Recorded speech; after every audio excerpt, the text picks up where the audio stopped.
Without concrete facts, it's hard to make informed decisions about your relationships. Do the people in your life truly support you? Do they encourage your goals?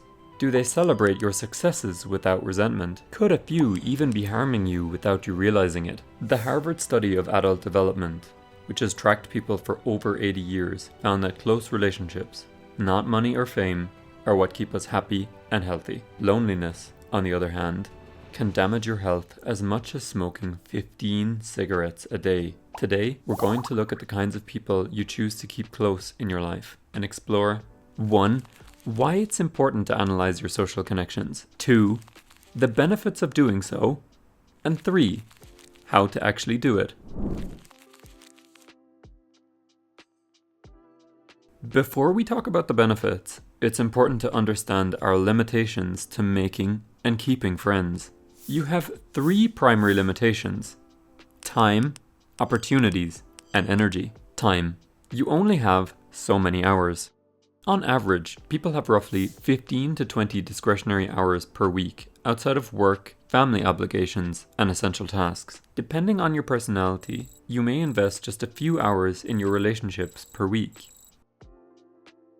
If too much of that time goes to shallow, one-sided, or purely habitual connections, your deeper relationships will suffer. Opportunities to make new friends. For most people, friendships form in school, the workplace, university, through shared hobbies, and during early adulthood when social networks are naturally larger. As we age, these opportunities shrink unless we intentionally seek them out. Energy. This includes both your emotional capacity and the mental effort required to maintain relationships. Your ability to care, connect, listen, and show up for others is finite. When you give too much of this energy to people who don't reciprocate it, or worse, manipulate it, you risk emotional exhaustion, lowered self-esteem, and neglect of healthier relationships. Time and opportunities are quantifiable, as we've seen.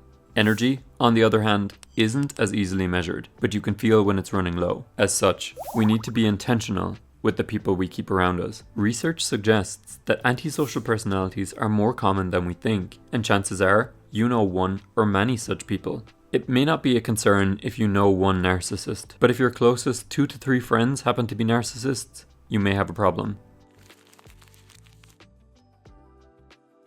The main benefit when you analyze your network is that you will spot gaps. You may not realize how much time you spend maintaining relationships that don't offer support, trust, or reciprocity. Over time, these one-sided dynamics can lead to burnout, resentment, and even physical health problems. You'll notice if you need more mentors, a creative peer, or a friend who can be brutally honest in a loving way. You'll also see which relationships genuinely nourish you and which need distance. Your closest relationships shape your beliefs, behaviors, and even your sense of identity. Psychologist David McClelland found that your reference group, the people you look to when forming opinions, standards, and expectations, can determine up to 95% of your success or failure. Social learning theory and the concept of emotional contagion also showed that moods, attitudes, and behaviors ripple through networks. If you surround yourself with people who are negative, manipulative, and self-serving, it may rub off on you.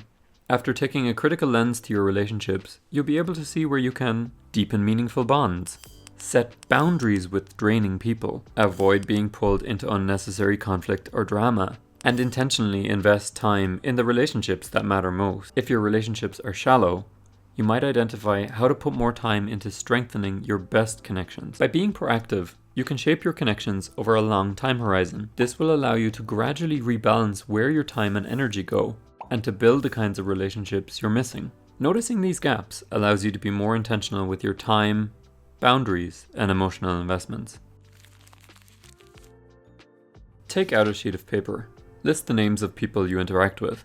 Close friends, family, acquaintances, colleagues, etc. A shortcut can be to go through your social media apps to find everyone you're closely connected to. You can use this social network tool if you'd like a more structured approach. Note, it might take a couple of days to think of everyone in your circle. Aim for an initial list of approximately 150 people. Take a close look at the list and ask yourself, where are the gaps? Who should I invest time in and become closer with? Who should I distance myself from? Even if you only do this exercise once, you'll learn a lot about the people in your life. You'll see who should get more of your time and who you've been keeping around out of habit. And the more you make conscious choices about who you keep close, the more likely you are to create a network that supports, uplifts, and grows with you over the long term.